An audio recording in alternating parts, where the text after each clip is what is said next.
This is about church discipline, a vital aspect of church health and church life, and to honor Christ, but very difficult to implement.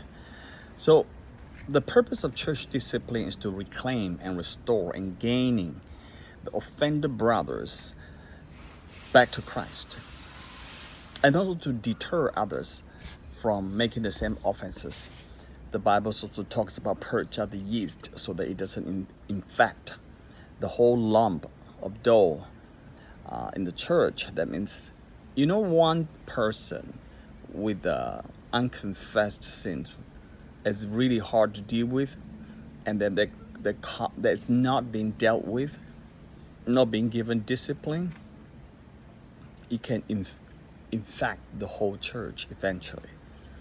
Okay, so to honor Christ, we must deal with that, especially when we deal with notorious and obstinate offenders in church.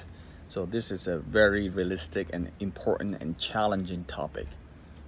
We live in a very individualistic society, and people have the mindset that what we do at home is none of the business of the church. You heard that, right? That's such a mindset.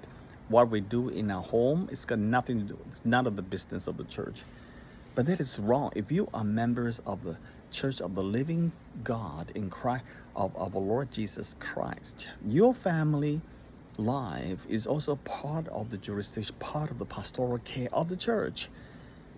Church doesn't just oversight you when you come to church on Sunday morning, but really the entire life. Church is nothing, but it's Christ in the church, because Christ is the head of the church.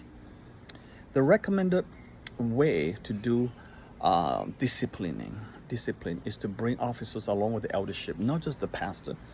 They must be convinced that it is biblical. Hard things do happen in church, and we can do the right things the right way, and yet we still get into trouble. So be wise to get into discipline. And we want to win back the brother in trouble back spiritually. He's on the precipice of falling off, and we want to claim that offended brother. They may come to a point we need to excommunicate certain people, certain individuals in church. When that happens, that has to happen. Unfortunately, they cease to be called as brothers, but they're still called as friends, but not as brothers. Friends, see? The idea is to win him back to the brotherhood. The attitude in church discipline, half of the battle is that people need to know that you love them. That's half of the battle. If the people know that you love them, church discipline is a lot easier. So church discipline is intended to bring restoration, healing, and deter others, and to purify the church and vindicate the honor of Christ, and to prevent the wrath of God from coming down on church. So that's the purpose and the discipline, church discipline.